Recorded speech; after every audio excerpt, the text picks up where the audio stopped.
everyone. I welcome again you in the lectures modules based on D block elements. In this module, we will talk about electrode potential. Electrode potential.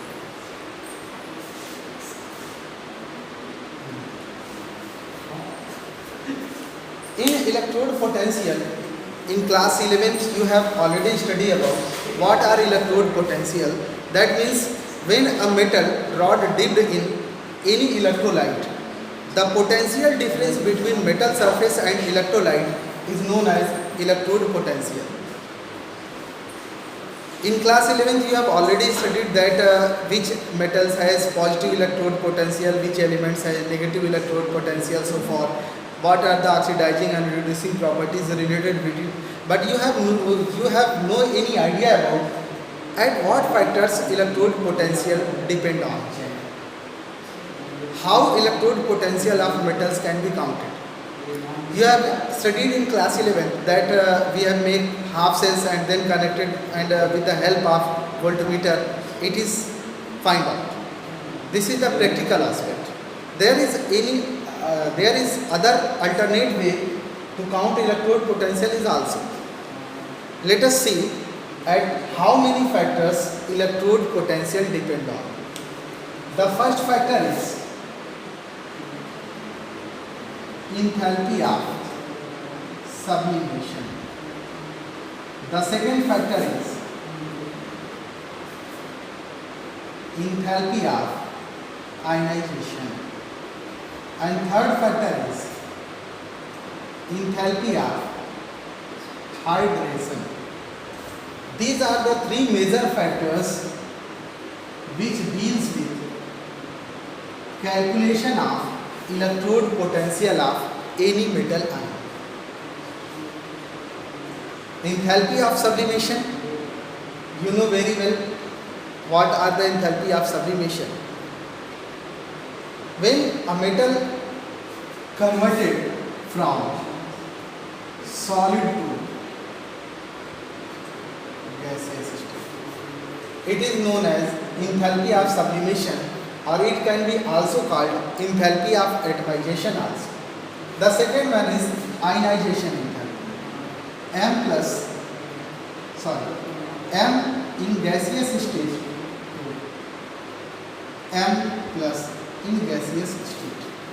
This one is known as enthalpy of ionization. Means the enthalpy involved to convert metal into metal ions. The third one is enthalpy of hydration. When M plus react with H2, it becomes saturated M plus M plus. Means the enthalpy related when metal ions react with water, that is known as enthalpy of hydration. Let us see how these factors are related. First of all, we have to talk about that the enthalpy of sublimation is positive or negative. Means in this form, enthalpy of sublimation is positive or negative. You already know that if any force of attraction is decreased in solid, already force of attraction between the atoms will be high, but in gaseous state it will become low. Means you have to break up the metallic bond. It means the enthalpy of sublimation will be positive. It will be endothermic reaction. Means you have to provide the enthalpy, and then after the metal which are present in solid state will be converted into gaseous state. Enthalpy of ionization. Again, you have to separate isolate electron from metal ion. Again, process will be endothermic. Means again the enthalpy of ionization will be positive. The third one is enthalpy of hydration, and this one is exothermic process, means it will be negative. The three factors: enthalpy of sublimation positive, Enthalpy of ionization positive and enthalpy of hydration, that is negative. It means if you want to calculate electrode potential, the first of all metal to metal in gaseous state, then metal gas to M plus gaseous state, and the third one is M plus to M plus aqueous. That is here enthalpy of sublimation, here enthalpy of ionization, and the third one is enthalpy of hydration. And if we count in these three, you will find delta H. And this delta H will decide the electrode potential is positive or negative. If electrode potential is, suppose if electrode potential E naught is positive, when it will be positive? Definitely we can say that when the positive factors will over dominate on the negative factor. It means the enthalpy of sublimation plus enthalpy of ionization will be higher than enthalpy of hydration. Then you will see electrode potential will be positive. And the next can be other sign of electrode potential, that is E naught value is negative. Always consider that we are talking just about reduction potential. These are reduction potential. If reduction potential of any metal is negative, it means the negative factor, that is hydration enthalpy, over dominate on the positive factors like sublimation and ionization enthalpy. It means the enthalpy of hydration will be higher than sum of enthalpy of sublimation plus enthalpy of ionization. In this case, you will find electrode potential will be negative. These are the basic concepts related to electrode potential, means how electrode potential are counted, how we will decide the electrode potential will be positive or negative. Let us see how this electrode potential is present in 3D series, and it deals with electrode potentials of several metals.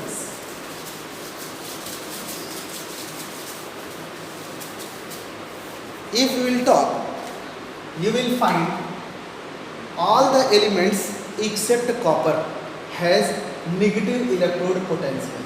Means if we will plot, we will say it is E naught value.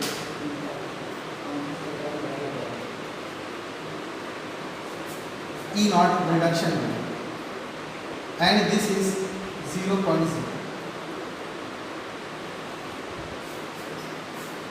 The electrode potential will be only and only positive for one element, that is copper.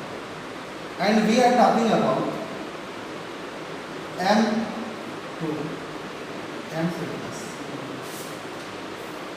In this case, only copper has positive electrode potential, that is positive, and the rest of the elements has negative electrode potential. Either it is scandium, vanadium, chromium, zinc, copper, zinc, irons, Mn, many elements. You will see there is only one element which has positive electrode potential, that is copper. And if reason is asked why copper has positive electrode potential, you can easily answer that copper has positive electrode potential because the sum of enthalpy of sublimation and ionization is higher than enthalpy of hydration. If question is asked why chromium or iron has negative electrode potential, it can be again answered on the factor that because the enthalpy of hydration is more than enthalpy, a sum of enthalpy of sublimation and enthalpy of ionization. In intermediate, there are two type of questions generally asked. That is, this element has positive electrode potential Y, these elements has negative electrode potential Y. Now, if we will talk about the another concept related to it, that is, if we talk about M3 plus ions, means electrode potential of M2 plus M3 plus, this one, or it can be said that M3 plus oblique M2 plus. There are only two elements which has positive electrode potential, that is E0, M3 plus oblique M2 plus, and if we will plot 0.0, there will be two metals, Mn and F. These are the two ions, you can say. These have positive electrode potential. Rest of the elements like chromium 3 plus, vanadium 3 plus, or any other, these will have negative electrode potentials of M3 plus to M2 plus. There are the only two metals which has positive electrode potential in place of 3 plus ions.